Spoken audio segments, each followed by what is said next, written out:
You know, some folks say that this version of the modern rifle, chambered in 50 Beowulf, is the functional equivalent of my Marlin trapper in 4570. If you'll stick around a minute, we're going to learn together if this guy lives up to the hype or not.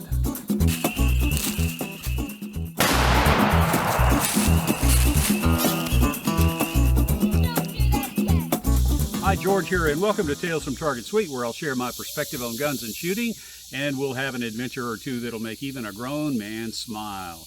And we do have a modern rifle chambered in 50 Beowulf, and we'll call it the 12.7 by 42 from now on, in support of our friends over at Starline Brass. And then we also have the Marlin, the Ruger-made Marlin 1895 Trapper in 4570.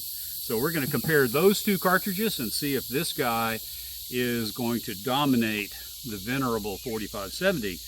And we've got some stuff set up down there. Let me just give you a quick walkthrough.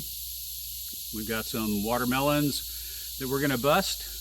We've got some steel targets that we're going to shoot, and we're going to set up the ballistic gel. And so if you'll stick around, we'll go through all of that.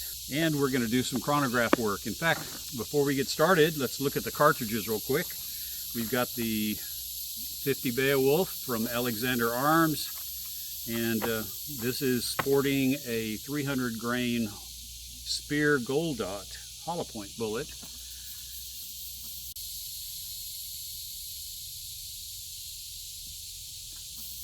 And then we've got Federal 4570 300 grain soft points.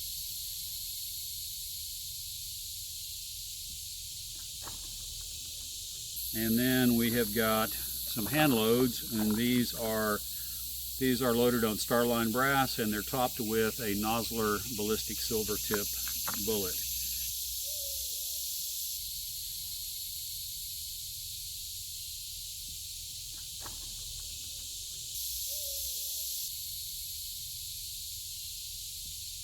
With that said, let's ring some steel.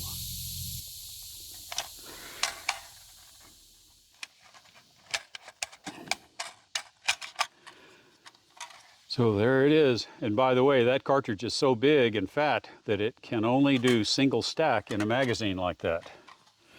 All right, here we go. Now this is not my cup of tea, but we'll see how it works.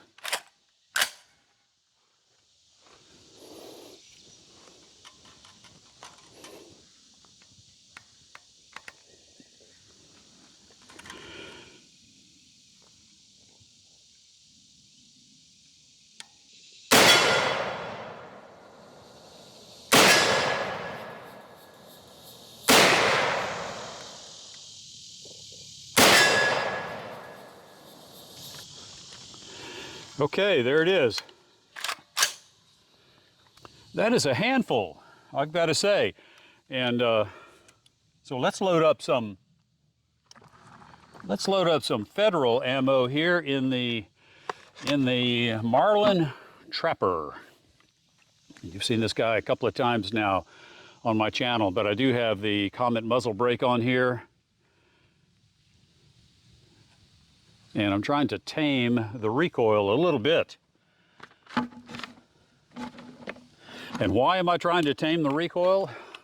because I was going to do a video on adjusting these sights, and I sat down at the bench, and as you have heard me comment online on videos before, shooting the 4570 from the bench in that leaning forward posture is pretty tough on the shoulder. And sure enough, the first shot in trying to make that video, I bruised my shoulder, and I was in the wrong position, and just everything wasn't lined up, and it was a deep bruise. And so I have not fired this gun now for almost 3 weeks because of that. But we're going to do it justice today.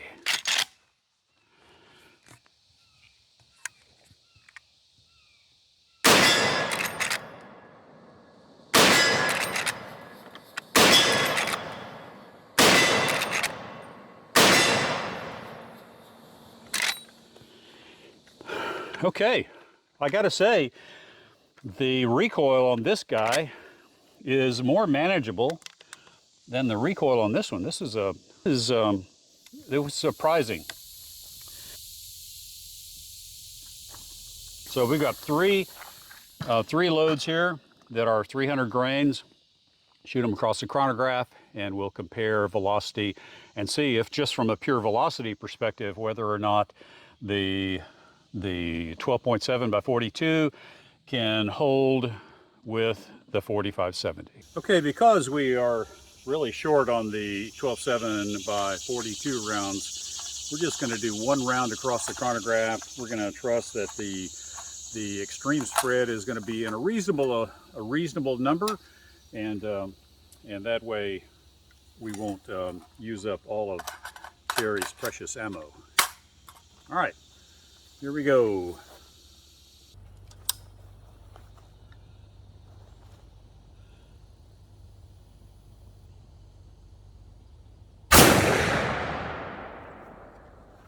Okay, 1976, that's booking it. All right, here I'm loading the hand load with the Nosler Ballistic silver tip first, and then the Federal 300 grain hollow point, jacketed hollow point.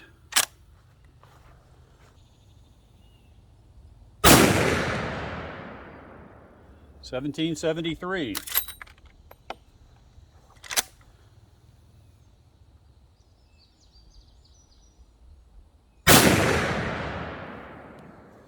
$20.35. All right. Okay, well there you have it. We had, of course, the winner was the hand load here that I put together with the Nosler Ballistic silver tip 300 grain, but not by a whole lot. I think it was $20.35, and the velocity on this guy was 1976, I believe. And of course, the Federal loads were down in the 1700s. But with that said, that's not a huge difference in velocity, and there is an advantage to the 50 caliber entrance hole versus the 45 caliber entrance hole. But I don't know how that's going to translate in the ballistic gel. We'll shoot that here in just a minute.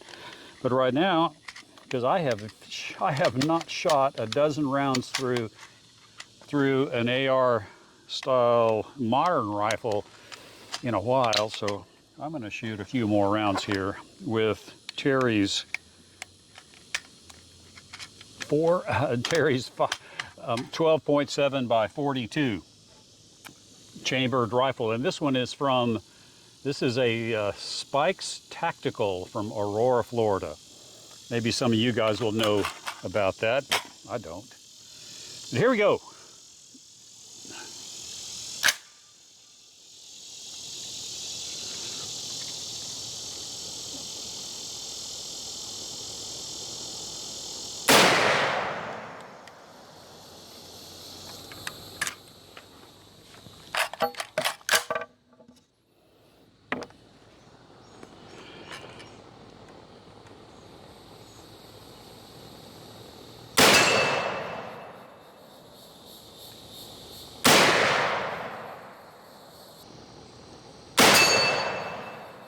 But now let's put a few more rounds down range with the new Marlin Trapper 4570. And let's shoot some more of the hand loads with the ballistic silver tip from Nosler, 300 grain.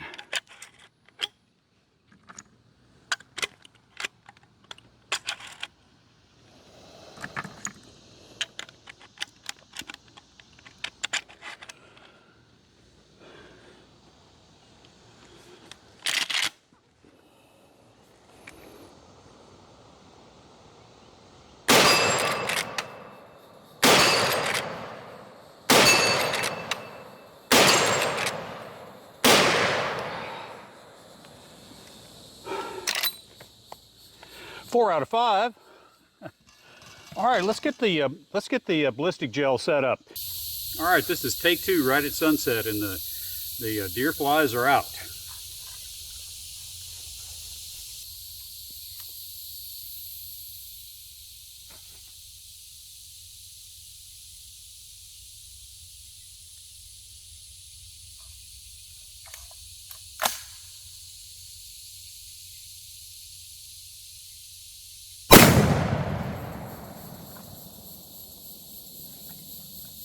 This is proving to be really hard to get on camera.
All right, it took me from in the morning sometime until right at dark to get this one in the can, as they say. But it was a lot of fun, and I was really surprised with the we'll call it one more time, the 50 Beowulf. That's quite the cartridge.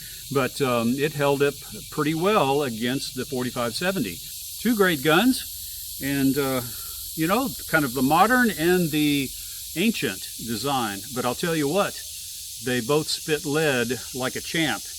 And I don't believe that the semi-auto here on this heavy recoiling cartridge is going to give you a tremendous advantage in firepower, accurate firepower downrange over the Marlin 1895 Trapper. In any case, thank you for watching. If you haven't subscribed, please do. Hit that like button. YouTube likes to see my viewers like the videos. It helps it helps the algorithm and helps them promote my videos. And so please hit that like button. And with that said, I will see you guys and gals in the next